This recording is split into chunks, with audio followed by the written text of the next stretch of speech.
Pregnancy test কখন করা ভালো? একদম নির্ভুল ফলাফল পাওয়া যায় প্রত্যেকটি বা দুটি দাগই একদম সমানভাবে কড়াভাবে লাল হয়ে থাকে।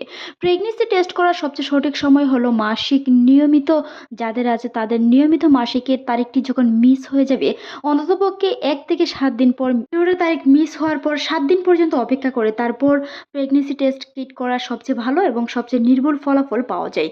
মনে রাখতে হবে সবচেয়ে নির্ভুল ফলাফলের জন্য অবশ্যই সকালে ঘুম থেকে ওঠার পর প্রথম প্রস্রাবটি দিয়ে ব্যবহার করা কিট টেস্ট করা খুবই ভালো, যেটি আপনার উত্তম রেজাল্ট আসে। প্রেগনেন্সির টেস্ট সম্পর্কে গুরুত্বপূর্ণ কিছু তথ্যের মাধ্যমে সবচেয়ে সঠিক সময় হচ্ছে পিরিয়ড মিস হওয়ার অন্ততপক্ষে ১ সপ্তাহ পরে। যদি ১ সপ্তাহ পরে একটি দাগ হালকা একটি দাগ খুব ঘনত্বব্য আসে তাহলে আবার ৭ দিন পরে টেস্ট করতে হবে। পিরিয়ডের তারিখ বা অনিশ্চিত পিরিয়ড হলে অনিরাপদ সহবাস অন্ততপক্ষে ২১ দিন বা ৩ সপ্তাহ পর টেস্ট করতে হবে, যেটি ভালো রেজাল্ট আসে। তাছাড়াও যদি আপনার পিরিয়ড বা অনিয়মিত হয়ে থাকে, মাসিকে ডেট মনে না থাকে, সেই ক্ষেত্রে অন্ততপক্ষে ১৫ দিন যাওয়ার পরে টেস্ট করা খুবই ভালো।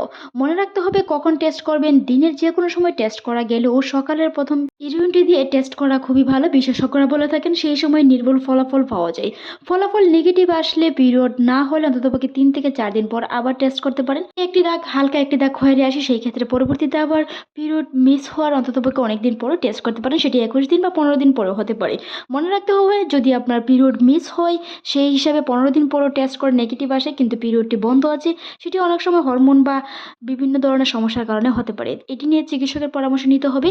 মনে রাখবেন কোনো কিছুর প্রতি অবহেলা করা যাবে না। যদি আপনি সহবাস করে থাকেন সেই ক্ষেত্রে যদি কোনো ধরনের গর্ভনিরোধ পিল না খেয়ে থাকেন আর আপনার টেস্ট নেগেটিভ আসে তাহলে কিন্তু চিকিৎসকের পরামর্শ নিয়ে দেখতে হবে। ধন্যবাদ।